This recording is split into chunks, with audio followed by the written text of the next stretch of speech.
What thinkest thou? The writer of Hebrews warns, "Be careful then, dear brothers and sisters. Ensure that your hearts are not evil and unbelieving, turning you away from the living God." The passage requires recognizing that our hearts turn away from the living God when we refuse to believe Him. If we persist in our unbelief, God will eventually leave us alone in our sin and rebellion. But God can give us new hearts, desires, and spirits. Some believers were convinced of the fundamental truths of the gospel but had not placed their faith in Jesus Christ. They were intellectually persuaded but spiritually uncommitted.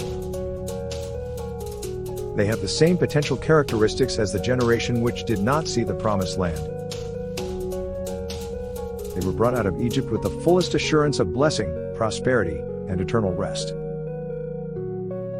But by their sin and unbelief, they came short of the promised blessing and were cut off from God. Paul warns here that if care is not taken, we can also return to an evil heart of unbelief. A heart that makes us depart from the living God. Be hardened by the deceitfulness of sin, be cut off from God, and be lost. The wilderness wandering represents disobedience to God and its consequences. A man whose heart stubbornly sets its will against the Lord due to unbelief will be turned away from God. Stay in fellowship with other believers to prevent yourself from having an unbelieving heart. Talk daily with them about your mutual faith, be aware of the deceitfulness of sin, and encourage one another with love and concern.